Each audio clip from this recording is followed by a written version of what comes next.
ሰላም እጅጉን እየተወደዳችሁና እየተከበራችሁ የአሁን ስፖርት አድማጭ ተመልካቾቻችን እንደምን ዋላችሁ። የዕለተ ሮብ የከሰዓት ስፖርታዊ መረጃዎችን ከአሁን ስፖርት ይዘን መጥተናል። በርካታ መረጃዎች እየተሰሙ ይገኛሉ። በተለይ ደግሞ ዛሬ ቀን ላይ የተሰማ መረጃ አለ። ዛሬ እንግዲህ የእንግሊዝ ፕሪሚየር ሊግ የዕጣ ድልድል መውጣትም ችሏል። እጅግ በጣም አስገራሚ በነበረው የዚህ የዕጣ ድልድል መውጫ ስነ ስርዓት ላይ እንግዲህ አርሰናልን ከማንቸስተር ዩናይትድ በመጀመሪያው ሳምንት በኦልድ ትራፎርድ እሁድ ምሽት 12 ሰዓት ተኩል ላይ በሚጀምር ጨዋታ እንግዲህ እንደሚጀምር ነው እየተገለጸ የሚገኘው። በእርግጥ እንግሊዝ ፕሪሚየር ሊግ አርብ ነው የሚጀምረው። የመጀመሪያ የነዚህ የሁለቱ ጨዋታዎች እንግዲህ እርስ በርስ የሚያገናኛቸውን ዕጣ ድልድል እንደወጣ ተመልክተናል። ስለዚህም አንዳንድ መረጃ በሰፊው የምንመለከት ይሆናል። ማንቸስተር ሲቲ፣ ቼልሲ፣ ሊቨርፑል እንዲሁም ደግሞ ሌሎች ክለቦች እነማን በመጀመሪያው ሳምንት ያገኛሉ፣ በመጀመሪያው 5 ሳምንታት እነማን ከነማን ጋር ይገናኛሉ የሚለውንም በዚህ ፕሮግራም በሰፊው የምንመለከት ነው የሚሆነው። የዝውውር መረጃዎችንም እንዲሁ በሰፊው የምንመለከት ይሆናል። ቶማስ ፓርቴ ከአርሰናል ጋር የመለያየት እድሉ አሁንም እጅግ በጣም እየሰፋ ነው የሚገኘው። ከሌሎች ክለቦች ጋር ንግግር እንዳደረገ እንዲሁም ደግሞ ወደ ድርድር መግባቱም እየተገለጸ ይገኛል። እነዚህንና ሌሎች በርካታ መረጃዎችን ከአሁን ስፖርት የምታገኘው ይሆናል። ከናንተ የሚጠበቀው ሰብስክራይብ በማድረግ የቤተሰባችን በመሆን እንዲሁም ደግሞ እስከ መጨረሻው ድረስ ከኛ ጋር እንድትቆዩ ነው የምንጋብዛችሁ። እኛ ቀጥታ ወደ ፕሮግራሞቻችን አለፍን። ቅድሚያም የእንግሊዝ ፕሪሚየር ሊግ የዕጣ ድልድሎችን በመመልከት እንጀምር። ዛሬ ቀን 5 ሰዓት ላይ በኢትዮጵያ ሰዓት አቆጣጠር የ2025-26 የውድድር ዘመን የእንግሊዝ ፕሪሚየር ሊግ የዕጣ ድልድል መውጣቱን ተከትሎ እንግዲህ በርካታ መረጃዎች ይዘንላችሁ ቀርበናል። በእንግሊዝ ፕሪሚየር ሊግ የ2025-26 የውድድር ዘመን የመጀመሪያ ጨዋታዎች ይፋ ሲደረጉ አርሰናልን ከማንቸስተር ዩናይትድ ማገናኘት ችሏል። የፕሪሚየር ሊግ መርሃ ግብሮች ይፋ ሲደረጉ እንግዲህ በ2025-26 የውድድር ዘመን መርሃ ግብሮች ይፋ ተደርጓል። በዚህም መሰረት በውድድሩ የመጀመሪያ ሳምንት መርሃ ግብሮች ሊቨርፑልን ከበርንሞዝ የሊጉ መክፈቻ አርብ ዕለት የሚደረግ ጨዋታ የሚጀምር ነው የሚሆነው። ከዛም በኋላ አስቶን ቪላ ከኒውካስል ዩናይትድ ሲያገናኝ፣ ብራይተንን ከፉላም፣ ኖቲንጋም ፎረስትን ከብሬንትፎርድ እንዲሁ ደግሞ ማንቸስተር ዩናይትድን ከአርሰናል አገናኝቷል። እሁድ ዕለት የሚደረግ ጨዋታ ነው።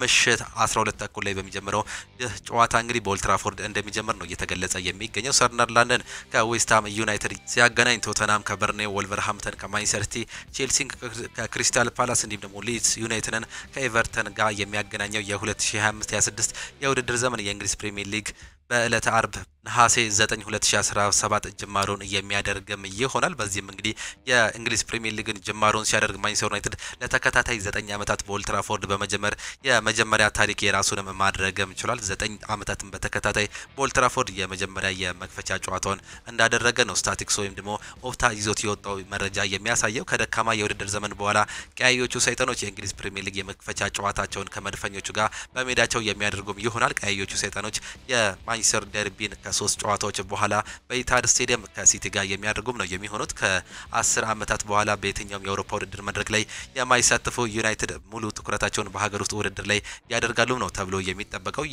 የክለቡ ደጋፊዎች ጥሩ ጊዜ እየመጣል ያሉትን የአሰልጣኞችን መልእክት በአዲሱ የውድድር ዘመን ተግባራዊ ይሆናል ተብሎ እንደሚጠበቅም ነው የሚገለጸው። በመጨረሻው የኦልድ ትራፎርድ ጨዋታ እንግዲህ ሀሳባቸው ነው እንዲሁም ደግሞ የተለያዩ ንግግሮችን ማድረግ የቻሉት አሰልጣኝ ሩበን አሞሪም ያለፈው አመት ስቶርም ነበር፣ ነገር ግን በዚህም የሚቀጥለው አመት እጅግ በጣም ብዙ ተስፋዎችን ይዘን እንመጣለን። ያለፈው አመት እጅግ በጣም ከባድ እንደነበር አውቀናል። ለዛም በመጀመሪያው ጊዜ ይህን ነገር ተናግሬም ነበር፣ ነገር ግን በሚቀጥለው አመት ጥሩ ጊዜዎች ይመጣል ብዬ ቃል እገባላቸዋለሁ ሲሉ ሀሳባቸውንም ሰጥተዋል። በ2025-26 የውድድር ዘመን መክፈቻውን እንግዲህ በኦልድ ትራፎርድ ስቴዲየም ከአርሰናል ጋር የሚያደርጉት አሰልጣኝ ሩበን አሞሪም በአሁኑ ሰዓት ላይ የተለያዩ ተጫዋቾችን እየተመለከቱንም ይገኛሉ። የመጀመሪያ አሰላለፋቸውን ለማምጣት እንግዲህ በርካታ ተጫዋቾችን እየፈለጉ የሚገኙት እነዚሁ አሰልጣኝ የመጀመሪያ ፈራሚያቸው ብራዚላዊ ተጫዋች ማቲያስ ኩኛን በማድረግ ራሳቸውን እያጠናከሩም ነው የሚገኙት። ሌላኛው መድፈኞቹ የሊግ የመክፈቻ ጨዋታቸውን ወደ ኦልድ ትራፎርድ በማቅናት ከማንቸስተር ዩናይትድ ጋር ተጠባቂውን መርሃ ግብር ያካሂዳሉ። የተጠናቀቀው የውድድር ዘመን ሁለተኛ ሆኖ ያጠናቀቀው የሚኬል አርቴታው ስብስብም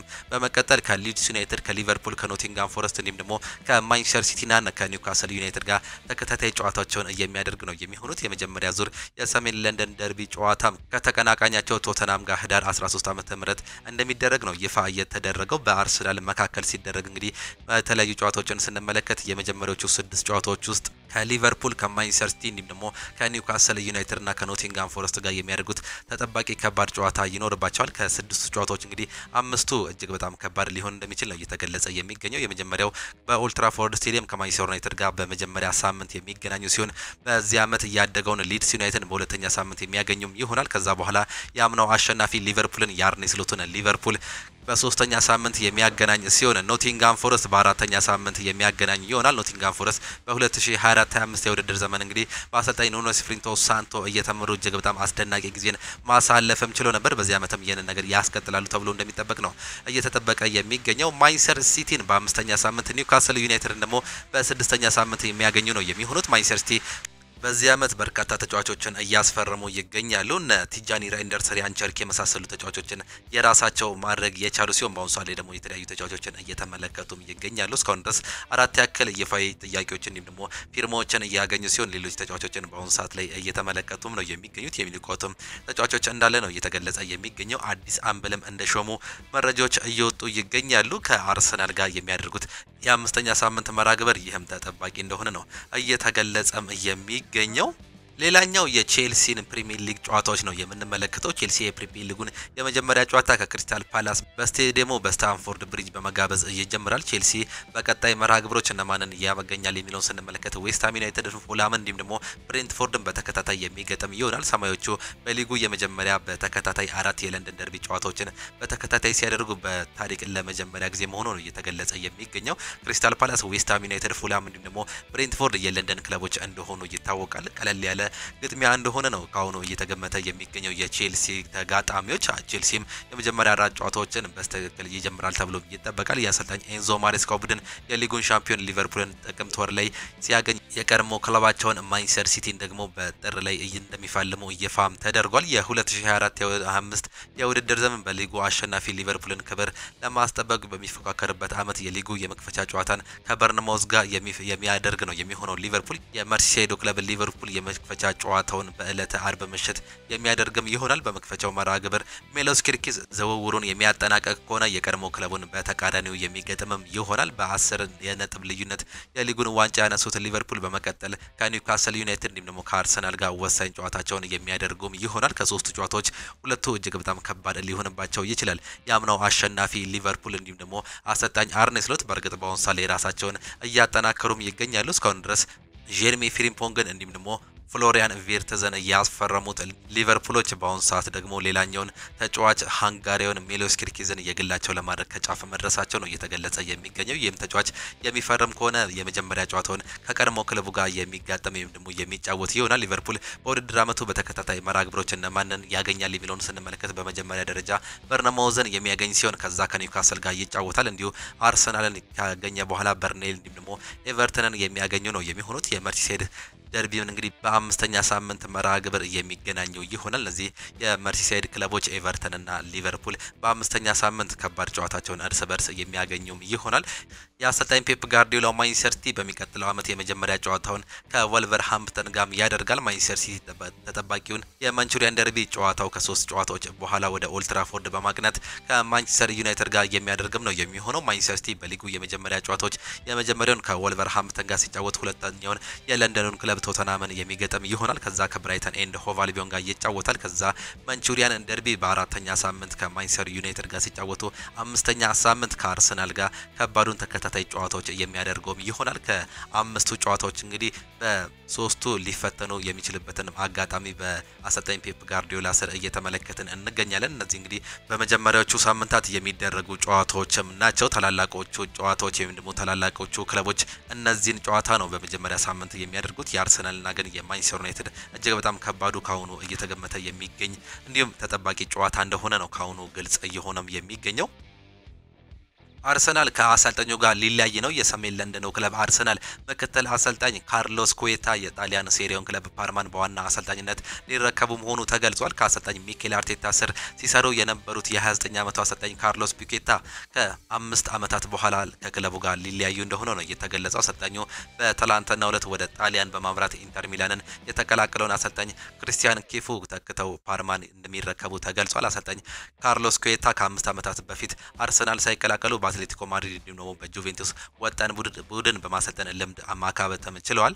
ኤሲ ሚላን በቶማስ ፓርቴ ዝውውር ላይ ባለፈው ሳምንት ንግግር አድርገውም ነበር። ምንጮች እንደገለጹት የተጫዋቹ ደሞዝ ዝውውሩን ከጣሊያኑ ክለብ ከባድ አድርጎታል ነው እየተባለም የሚገኘው። ቶማስ ፓርቴ እስካሁን ከአርሰናል ጋር ስምምነት ላይ አልደረሰም። ነገር ግን በዚህ ሳምንት ቡድኑን ይቀላቀላል በትሬዲንግ ማለት ነው። ነገር ግን ከአርሰናል ጋር ይለያያል ተብሎ ይጠበቃል ሲል ሃንድ ኦፍ አርሰናል ይዞት የወጣው መረጃም ያሳያል። ሌላኛው አርሰናል ለሌፕዚግ ከሚጠበቁት ያነሰ የዝውውር ጥያቄ እንደሚያቀርቡ ተዘግቧል። አርሰናል ከቤንጃሚን ሴስኮ ጋርም በግል ጉዳዮች ተስማምተዋል ሲል ቢልድ ይዞት የወጣው መረጃም ያሳያል። ነገር ግን እስካሁን ድረስ ከክለቡ ጋር ምንም አይነት ስምምነት ወይም ደግሞ ጥያቄ ማቅረብም አልቻሉም። አርቢ ሌፕዚግ 80 ሚሊዮን ዩሮ ለዚህ ተጫዋች ፈላጊ ሲሆኑ አርሰናሎች ግን ይህንን ክፍያ እያደርጋሉ ተብሎም አይጠበቅም። በእርግጥ አንድሪያ በርታ ስራዎችን ከሚዲያ ወከባ ራቅ ባለ መንገድ በጥብቅ ዲሲፕሊን ነው የሚሰራው እየተባለም ነው የሚገኘው። ግን ደግሞ በያዝነው የውድድር ዘመን ከራሳቸው ቀድሞ የውስጥ ችግሮችንም ሆነ ከሌሎች ተፎካካሪ ክለቦች ስኳድ ማጠናከር አንጻር የአርሰናል የዝውውር እንቅስቃሴ ዘገምተኛ እንዲሁም ደግሞ የተለመደውን አይነት መሆኑ ነው እየተገለጸ የሚገኘው። በክለቡ ውስጥ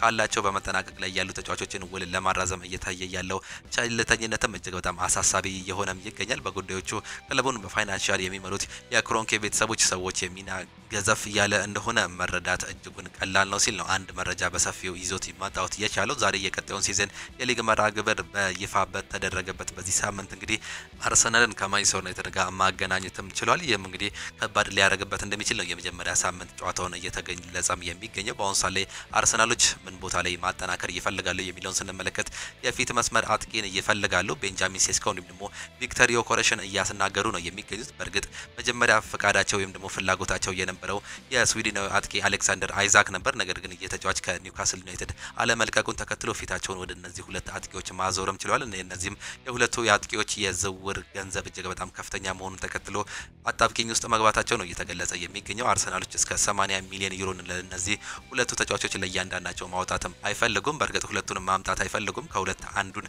በአርሰናል ለማስፈረም ነው ፍላጎት ያላቸው። ነገር ግን ከፍተኛ ገንዘብ መሆኑ ነው እየተገለጸ የሚገኘው። ሌላኛው የግራ መስመር አጥቂ ነው ወይም ደግሞ ቀኝ እግር ተጫዋች እየፈለጉም ይገኛሉ። በዚህም ቦታ ላይ እንግዲህ ኒኮ ዊሊያምስን እንዲሁም ደግሞ ሮድሪጎ ጌዥን እየተመለከቱ ሲገኙ ኒኮ ዊሊያምስ ፍላጎቱ ወደ ባርሴሎና መሄዱን ይፋ ካደረገ በኋላ አርሰናሎች ራሳቸውን ገሸሽ ማድረጋቸው ነው እየተመለከት ነው። በዚህ ሰዓት ላይ ደግሞ ሌላኛው ብራዚላዊ ተጫዋች ሮድሪጎ ጌዥን እየተመለከቱት ሲሆን የተጫዋች ደግሞ በአሰልጣኝ ዣቪ አሎንሶ ስር እንደ አዲስ ሊያንጸባርቅ የሚችል ተጫዋች እንደሆነ ነው አሰልጣኙም እየገለጸ የሚገኘው። ምናልባት በአምናው የውድድር አመት ላይ እንግዲህ ጥሩ እንቅስቃሴ ማድረግ የቻለው ነገር ግን በአሰላለፍ ውስጥ ብዙ ጊዜ መግባት ያልቻለው ሮድሪጎ ጌዥ ምናልባት ከሎስ ብላንኮቹ ጋር የሚለያይ ከሆነ መዳረሻው አርሰናል ሊሆን እንደሚችል እንዲሁም ደግሞ በንቃት እየጠበቁት እንደሆነ ነው እየተገለጸ የሚገኘው። ግብ ጠባቂም ለማስፈረም ፍላጎት አላቸው። ኬፓ አሪዛባላጋም ከአርሰናል ጋር የተያያዘው ስመጥር እንዲሁም ደግሞ ቁጥር አንድ በረኛ ነው። እንዲሁም ሁኔታዎች የሚፈቅዱ ከሆነ ከቡካዮ ሳካ በኩል አንድ ተጫዋችም እንደሚፈልጉ እየተገለጸ ሲሆን የተከላካይ ስፍራም እየተጠበቀበታል ነው እየተባለ የሚገኘው። በተከላካይ ቦታ ላይ ደግሞ እንግሊዛዊውን ማርክ ጉዩን ከክሪስታል ፓላስ የማምጣትም ከፍተኛ ፍላጎት እንዳላቸው ካሁኑ እየተገለጸም ይገኛል። ነገር ግን አርሰናሎች በተለመደው የአሰራር ሁኔታ ላይ እየቀጠሉ ይገኛሉ። እስካሁን ድረስ እንግዲህ የማርቲን ዙቢሜንዲ ጉዳይ ብቻ ነው ከአርሰናል ጋር እየተጠናቀቀው ጉዳይ። እስካሁን ሌሎች ተጫዋቾችን በይፋ መጠየቅም አልቻሉም። ይህም ችግር እየሆነ ይገኛል። ምናልባት እንግዲህ ገና ሶስተኛ ቀን ላይ ነው መድረስ እየቻልነው። ነገር ግን ይህም ቢሆን በአርሰናል በኩል ጥሩ እንቅስቃሴ ተደርጓል ተብሎ እንደማይጠበቅ መረጃዎች ያሳያሉ። አርሰናል የቅድመ ውድድር ዘመኑን በስፔን ይጀምራል። ቡድኑ በጁላይ 19 ለቅድመ ውድድር ጉዞ ወደ ሲንጋፖርም ያቀናል። ቡድኑ ከአንድ ወር በኋላ በሲንጋፖር ከኤሲ ሚላን ጋር እንዲሁም ደግሞ ከኒውካስል ጋር ይጫወታል። ከዚያም ወደ ሆንግ ኮንግ ተጉዞ ከቶተናም ጋር የመጨረሻውን ጨዋታ ሲሞንስ ኮሊንስ እንደሚያደርግ ነው መረጃውን ይዞት መውጣት እየቻለው። አዲሱ የሪያል ማድሪድ አሰልጣኝ ዣቪ አሎንሶ ስለ ሮድሪጎ ጌዥ ይናገራል። ሮድሪጎ አምና ያጋጠመውን አውቃለሁ እና በአመቱ መጨረሻ ለሱ ከባድ ነበር። አሁን ሜዳ ላይ አስተዋጽኦ ለማድረግም ጓጉቷል። ከመጀመሪያ ቀን ጀምሮ ስለዚህ አውርተናል። አሁን አሪፍ ጊዜያትን አብረን እናሳልፋለን ሲል መናገሩን ፋብሪዚዮ ሮማኖ እየገለጸ ሲሆን ዣቪ አሎንሶ ሮድሪጎን የመልቀቅ ፍላጎት ያለው አይመስለኝም ሲል ነው በዩቲዩብ ገጹ ትላንትና አጋርቶ መውጣትም የቻለው።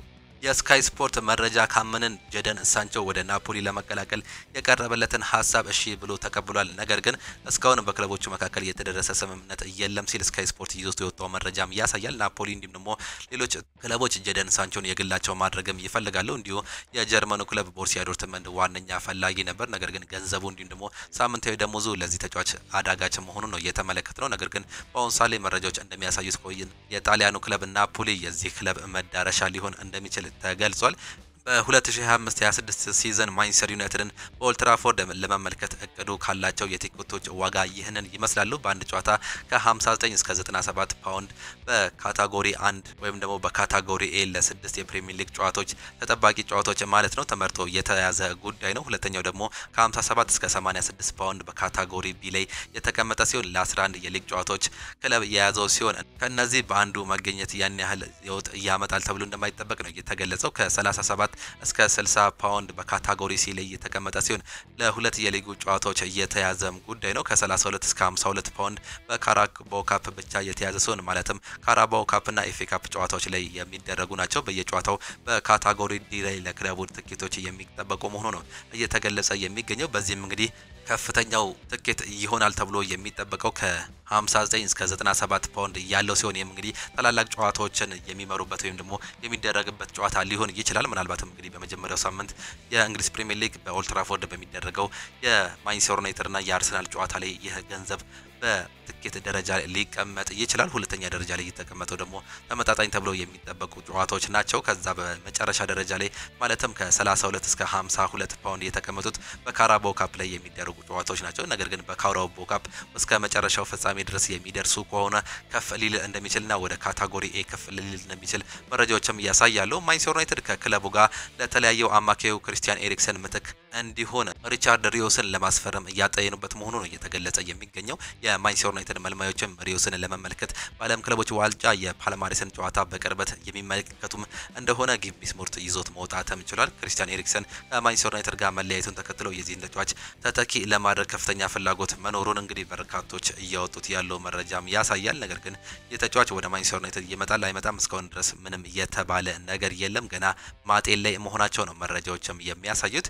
የአፍሪካ ዋንጫ ተጫዋቾችን ሊነጥቅ እንደሚችል እየተገለጸም ይገኛል። የ2025 የአፍሪካ ዋንጫ መርሃ ግብር ጅማሩን በፈረንጆቹ ታህሳስ 21 2025ም ያደርጋል። በሞሮኮ አዘጋጅነት የሚከናወነው ይህ መርሃ ግብር ፍጻሜውን በሚያደርገው በፈረንጆቹ ጥር 18 2026 መሆኑ አስቀድሞ በአዘጋጆቹ ካፍ መካከል ወጥቷል። ስለሆነም የኛዋ አህጉር አፍሪካውያን ተጫዋቾችን እድል ቀንሷቸው እስከ ፍጻሜው መርሃ ግብር የሚጓዙም ከሆነ ኒውሴር ማዝሬ፣ አማድ ዲያሎ፣ አማንድሬ ኦናና እንዲሁም ደግሞ ምናልባት ብሪያን ምቤሞን ማንቸስተር ዩናይትድ ሊያጣ እንደሚችል እየተገለጸ ሲሆን በአጠቃላይ በውድድር ወቅት ከሚከናወናቸው ጨዋታዎች 6 የሚሆኑ ጨዋታዎችን ሊያልፋቸው ይችላል። ከነዚህ መካከል ከአስቶን ቪላ፣ ከኒውካስል ዩናይትድ፣ ከወልቨርሃምፕተን፣ ከሊድስ፣ ከበርኔ እንዲሁም ደግሞ የከተማ ተቀናቃኙ ከማንቸስተር ሲቲ የመንቹሪያን ደርቢም ሊያመልጣቸው የሚችላቸው ተጫዋቾች ናቸው። እነዚህ ኒውሴር ማዝሬ፣ አማድ ዲያሎ፣ አንድሬ ኦናና ምናልባትም ብሪያን ምቤሞ እነዚህ ደግሞ ለአሰልጣኙ ወሳኝ ተጫዋቾች የሚባሉ ናቸው። በተለይም ኒውሴር ማዝሬ፣ አማድ ዲያሎ እንዲሁም ደግሞ ምናልባት አዲሱ ፈራሚ ብሪያን ምቤሞ የቲሙ እንግዲህ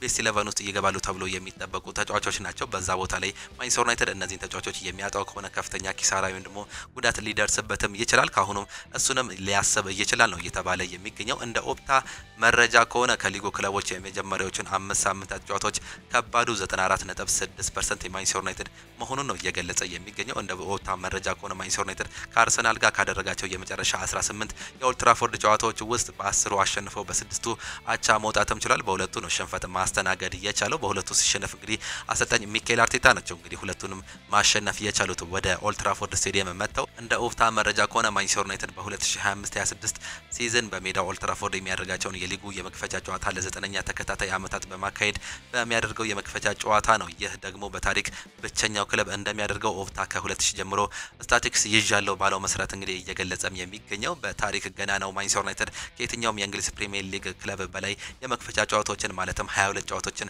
ያሸነፈ መሆኑንም ነው ኦፕታ ይዞት መውጣትም የቻለው። የማንቸስተር ዩናይትድ የ2025/26 የጨዋታ መርሃ ግብር እንደነገርናችሁ ነው እንግዲህ ኦገስት 17 በፈረንጆቹ አቆጣጠር ማለት ነው በሜዳቸው በኦልድ ትራፎርድ ከአርሰናል ጋር የሚጫወቱ ሲሆን በኦገስት 23 ደግሞ ከሜዳቸው ውጪ ፉላምን የሚገጥሙም ይሆናል። እንዲሁ በሜዳቸው በኦልድ ትራፎርድ በርንሌይን ከሚያገኙት ጨዋታ ውጪ በማንቹሪያን ደርቢ በአራተኛው ሳምንት ከሜዳቸው ውጪ በኢታድ ከማንቸስተር ሲቲ ጋር ይጫወታሉ። ከዛም በኦልድ ትራፎርድ ከቼልሲ ጋር ከሜዳቸው ውጪ ከብሬንትፎርድ ጋር እያለ የሚቀጥል ስታቲክስ መሆኑ ነው እየተመለከተን የምንገኘው። በወጣ የእንግሊዝ ፕሪሚየር ሊግ መርሃ ግብር መሰረት የመጨረሻ ጨዋታዎችን ስንመለከት ደግሞ የመጨረሻ 4 ጨዋታዎችን ስንመለከት ሊቨርፑልን በሜዳቸው፣ ሰንደርላንድን ከሜዳቸው ውጪ፣ ኖቲንጋም ፎረስትን በሜዳቸው እንዲሁም ደግሞ ብራይተን ኤንድ ሆቭ አልቢዮንን በስተመጨረሻም ከሜዳቸው ውጪ በሚያደርጉት ጨዋታ የሚጠናቀቅም ይሆናል። ማንቸስተር ዩናይትድ ጀደን ሳንቾን መሸጥን ቅድሚያ የሚሰጠው ነገር እንዳለው ነው እየተገለጸ የሚገኘው። ማንቸስተር ዩናይትድ እንግሊዛዊውን የመስመር አጥቂ ጀደን ሳንቾን ለመሸጥ ቅድሚያ የሚሰጠው ነገር አለም ተብሏል። አሁንም ቢሆን ማንቸስተር ዩናይትድ ጀደን ሳንቾን በውሰት ውል ወደ ሌላ ክለብ ከመስጠት ይልቅ ተጫዋቹን በቋሚነት መሸጥ ተመራጭ እንደሚያደርገው እየተገለጸ ሲሆን የሴሪያው ክለብ ናፖሊም የሱ ፍላጎትን ማሳየቱ ነው የተገለጸው። ነገር ግን የኔፕልሱ ክለብ ለሁኔታው መፍትሄ እየፈለገ እንደሆነ ተገልጿል። ይህንንም ፋብሪዚዮ ሮማኖ ይዞትም ማውጣትም ችሏል። ማንቸስተር ሲቲ አዲስ አምበልም ሾሟል። የማንቸስተር ሲቲ አሰልጣኝ ፔፕ ጋርዲዮላ ለሚቀጥሉት የውድድር ዓመት ለቡድኑ አዲስ አምበል መሾማቸው ነው የተገለጸው። በዚህ መሰረት ፖርቹጋላዊ ተጫዋች በርናንዶ ሲልቫ በቀጣይ የማንቸስተር ሲቲ የመጀመሪያ አምበል መሆኑም ተገልጿል። በርናንዶ ሲልቫ በአምበልነት መሾሙ በሚቀጥለው የውድድር ዓመት በክለቡ እንደሚቆይ ማረጋገጫ ሆኗል። ከበርናንዶ ሲልቫ ቀጥሎ ኤርሊንግ ብሮት ሃላንድ፣ ሮድሪ እንዲሁም ደግሞ ሩበን ዲያዝ የቡድኑ አምበል ሚናን እንደሚወጡ ነው የተገለጸው። ኤርሊንግ ሃላንድ በሁለተኛ አምበልነት እንግዲህ የተሾመ ሁለተኛው ተጫዋች መሆንም ችሏል። ከወርሃ ታህሳስ ጀምሮ የአፍሪካ ዋንጫ ውድድር በመኖሩ መሐመድ ሳላ ለሀገሩ ግብጽ ግዴታውን ለመወጣት ወደዛ ያቀናል። እናም ሊቨርፑል በዚያን ጊዜ የሚያደርጋቸው ጨዋታዎችም ሊያልፉት እንደሚችሉ ነው እየተገለጸ የሚገኘው። ሀገሩ ግብጽ እስከ ፍጻሜው የምትወዳደርም ከሆነ 6 የሊቨርፑል ጨዋታዎችን የሚያመልጡትም ይሆናል። ከቶተናም፣ ከወልቨርሃምፕተን፣ ከሊድስ፣ ከፉላም፣ ከአርሰናል እንዲሁም ደግሞ ከበርንሌ ጋር በሚያደርጉት ጨዋታ ወሳኙ የሊቨርፑል ተጫዋች መሐመድ ሳላ ላይገኝ የሚችልበትም እድል እየሰፋም ይገኛል። ሪያን ግራቨንበርች የ2025-26 የእንግሊዝ ፕሪሚየር ሊግ የውድድር ዘመን የመክፈቻ ጨዋታ በቅጣትም ያልፈዋል። የሊቨርፑል አማካይ በተጠናቀቀው የውድድር ዓመት የመጨረሻ ጨዋታ ቡድኑ ከክሪስታል ፓላስ ጋር 1-1 በተለያየበት ጨዋታ ላይ ቀይ ካርድ ማየቱም ይታወሳል። የቀይ ካርድ ለሚቀጥሉት የውድድር ዓመት የሚተላለፍ ሲሆን የመጀመሪያ ጨዋታዎች አንፊልድ ላይ ከበርንማውዝ ጋር ያልፈዋል። ሊቨርፑል በኤፍኤ ኮሚኒቲ ሺልድ ከክሪስታል ፓላስ ጋር የሚያደርገው ጨዋታ ላይ ሳተፍ ግን ብቁ መሆኑ ነው የተገለጸው። ሌላኛው የ2025-26 የእንግሊዝ ፕሪሚየር ሊግ ውድድር ዓመት አርብ ነሐሴ 9 ምሽት 4 ሰዓት ላይ ሊቨርፑል ከበርንማውዝ ጋር በሚያደርጉት ጨዋታ በይፋም የሚጀመር ይሆናል። በደማቁ አንፊልድ ሚሎስ ኪርኬዝ የቀድሞ ቡድኑን ይገጥማል ተብሎ ይጠበቃል። ፍሎሪያን ቪርትዝ እንዲሁም ደግሞ ጀርሚ ፍሪሞግ የመጀመሪያ የሊግ መርሃ ግብር ጨዋታቸውን በደጋፊዎቻቸው ፊት ያደርጋሉ ነው እየተባለም የሚገኘው። ዶሚኒክ ሶቦስላይ ፍሎሪያን ቪርትዝ ሊቨርፑልን በመቀላቀሉ ለቦታ ተፋለማለ ተብሎ ተጠይቆ የሰጠው ምላሽ አለ። በዚህም እንግዲህ አይ እንደዛ እንኳን አይደለም ሲል መልሱንም ሰጥቷል። ያው እርግጥ ነው አንድ ተጫዋች በውድ ዋጋ ገዝተ ተጠባባቂ ወንበር ላይ አታስቀምጠውም፣ ግን ሁለታችንም ከቡድኑ ጋር ተግባብተን አንድ ላይ እንድንጫወት ሁኔታዎች መፈለግ አለብን ሲል ነው ሀሳቡን መስጠት እየቻለው። በዚህ ቦታ ላይ የራሴንም ቦታ አጣለሁ የሚል ምንም አይነት ፍርሃት የለኝም ሲል ገልጿል። በርንማውዝ ከሊቨርፑል ጋር ያደረጉትን ያለፉትን 8 የአንፊልድ ጨዋታዎች ማሳካት ከነበረባቸው 24 ነጥቦች ያሳኩት አንዱን ጨዋታ ብቻ ነው፣ ወይም ደግሞ አንድ ነጥብ ብቻ ነው ማሳካት የቻሉት። ምንም አይነት ሽንፈት አላስተናገደም። በበርንማውዝ ሊቨርፑል አንድ ጨዋታ አቻ መውጣት የቻለ ሲሆን 7ቱን ማሸነፍ ችሏል። እንዲሁም ያለፉትን 6 ተከታታይ የአንፊልድ ጨዋታዎች በድምሩ 23-2 በሆነ ውጤት ማሸነፍ እንደቻለ ኦፕታ በዝርዝር መረጃው ይዞት መውጣትም ችሏል። ሁዋን ጋርሻ ከኢስፓኞል ጋር ተለያይቷል። ስፔናዊ ግብ ጠባቂ ሁዋን ጋርሻ ከኢስፓኞል ጋር መለያየቱን ባወጣው የስንብት መልእክቱ በይፋ ማሳወቅም ችሏል። የላሊጋው ክለብ ኢስፓኞል በበኩሉ ሁዋን ጋርሻ የውል ማፍረሻው 25 ሚሊዮን ዩሮ በመክፈል ውሉን እንዳቋረጠም አረጋግጧል። ይህንንም ተከትሎ ኢስፓኞል በታሪኩ ከፍተኛውን የተጫዋች ሽያጭ ማግኘቱ ነው የተገለጸው። የካታላኑ ክለብ ባርሴሎና በቀጣይ ግብ ጠባቂውን ማስፈረሙን ይፋ ያደርጋል ተብሎም ይጠበቃል።